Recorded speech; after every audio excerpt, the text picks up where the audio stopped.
आज के इस खास एक्सप्लेनर में आज हम बात करने वाले हैं नागपुर की जान यानी यहाँ के हरे भरे पार्कों की। इतिहास से लेकर आज की कंक्रीट वाली सच्चाई और बाल उद्यान व जापानी गार्डन पर हुई बिल्कुल ताज़ा रिसर्च हम सब कुछ डिकोड करने वाले हैं। तो चलिए बिना किसी देरी के शुरू करते हैं। आज के हमारे इस सफर के 5 अहम पड़ाव होंगे।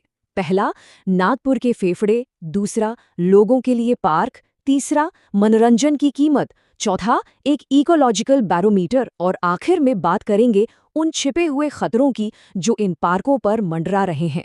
चलिए अपने पहले हिस्से से शुरुआत करते हैं, द लंग्स ऑफ नागपुर यानी नागपुर के फेफड़े।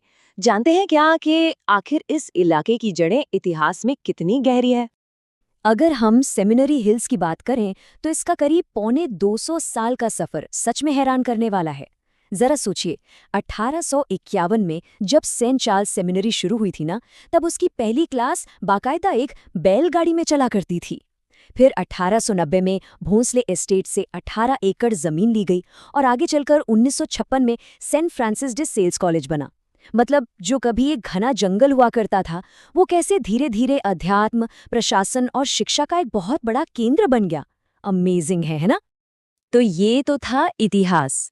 अब आते हैं अपने दूसरे भाग पर, पार्क्स फॉर द पीपल। देखते हैं कि ये ऐतिहासिक जंगल हमारे आज के मॉडर्न पार्कों में कैसे बदल गए। अब जापानी रोज गार्डन का ही उदाहरण ले लीजिए।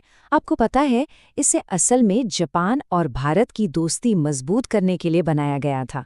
लेकिन आज ये पूरी तरह से इको टूरिज्म का हॉटस्पॉट बन चुका है। लोग यहाँ सिर्फ टहलने नहीं आते, बल्कि माइंडफुलनेस और सुकून की तलाश में आते हैं। और हाँ, सोशल मीडिया के ज़माने में यहाँ की फोटोग्राफी का तो क्या ही कहना। अब तो यहाँ AR यानी ऑगमेंटेड रियलिटी जैसी स्मार्ट टूरिज्म टेक्नोलॉजी भी आ गई है। मतलब नेचर और टेक का एकदम परफेक्ट कॉम्बिनेशन देखने को मिलता है यहाँ। पर दोस्तों, कहानी का हर पहलू इतना खुशनुमा नहीं होता। इसीलिए अब हम अपने तीसरे हिस्से, द प्राइस ऑफ प्ले की तरफ बढ़ेंगे, जहां हम सेमिनरी हिल्स के ठीक बगल में मौजूद बाल उद्यान की असलियत जानेंगे। यहाँ जो वायदे किए गए और जो हकीकत है, उसमें सच में जमीन आसमान का फर्क है। वन विभाग ने बड़े बड़े दावे किए थे कि 4 करोड़ रुपए लगाकर पार्क की कायापलट कर देंगे, नई एडवेंचर राइड्स लाएंगे। लेकिन असलियत, मशहूर वनबाला टॉय ट्रेन आज भी धूल फांक रही है। झूले और उपकरण टूटे पड़े हैं। और तो और इन सब के बावजूद एंट्री फीस बढ़ाकर 120 रुपए कर दी गई है। आम जनता के लिए ये किसी भी एंगल से जायज नहीं लगता। एक स्टूडेंट का ये बयान अपने आप में पूरी कहानी बयां कर देता है।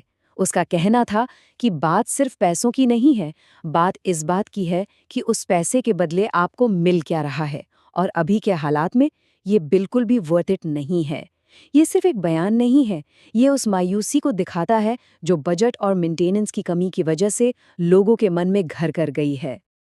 अब जरा इस नंबर पर गौर कीजिए, 35 करोड़ रुपए। जी हाँ, बॉम्बे हाई कोर्ट में एक PIL यानी जनहित याचिका दायर होने के बाद उस बंद पड़ी टॉय ट्रेन और पूरे बाल उद्यान को फिर से जिंदा करने के लिए अब 35 करोड़ रुपए का एक बड़ा प्रपोजल मेज पर है। अब देखना यह है कि क्या ये भारी भरकम रकम इस पार्क को उसकी पुरानी रौनक लौटा पाएगी। खैर, इंसानी मनोरंजन और वादों से आगे बढ़ते हुए अब हम आते हैं अपने चौथे और बहुत ही अहम हिस्से पर, एन इकोलॉजिकल बैरोमीटर। यहाँ हम हाल ही की साइंटिफिक रिसर्च के नज़रिए से इन पार्कों की असली सेहत को समझेंगे। क्या आपने कभी सोचा है कि किसी पार्क की सेहत कैसे नापी जाती है? इसका जवाब है ये नन्ही तितलियां। प्लेन टाइगर तितली को ही देख लीजिए। हाल की रिसर्च बताती है कि तितलियां किसी भी इकोसिस्टम की हेल्थ को चेक करने का सबसे बेहतरीन बायो इंडिकेटर होती हैं। शहर के शोर शराबे और पॉल्यूशन का इन पर सबसे पहले और सबसे ज़्यादा असर पड़ता है। अगर ये गायब हो रही हैं तो समझ लीजिए कि कुछ बहुत गड़बड़ है। इसे थोड़ा साइंटिफिक डेटा से समझते हैं।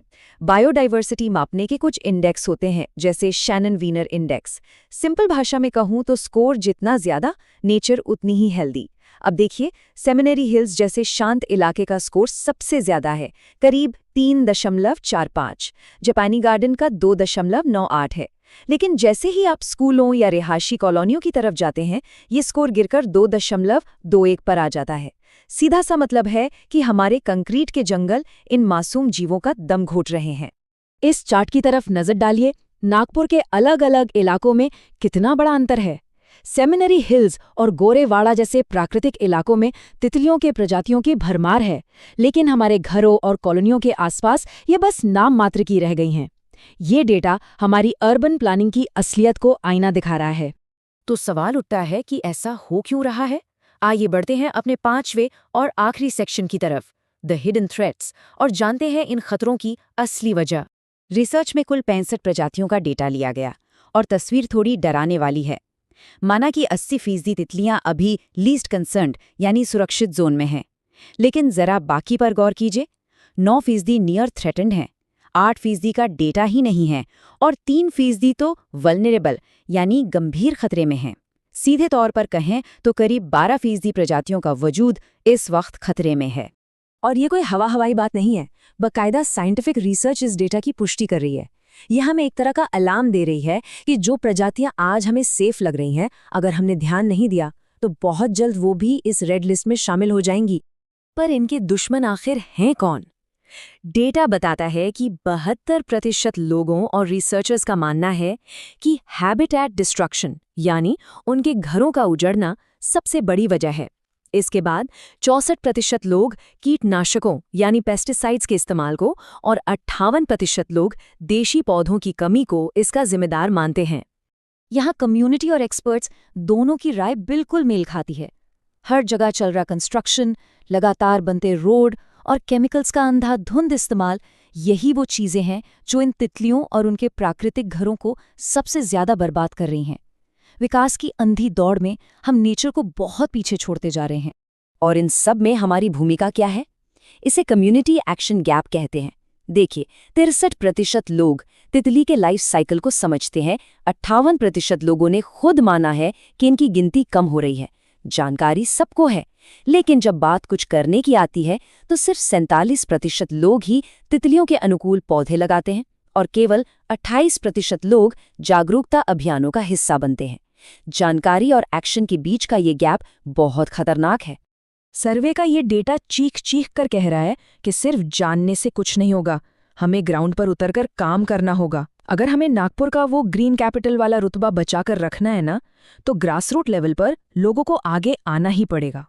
तो दोस्तों, इस पूरे एक्सप्लेनर के बाद एक बहुत ही गहरा सवाल खड़ा होता है।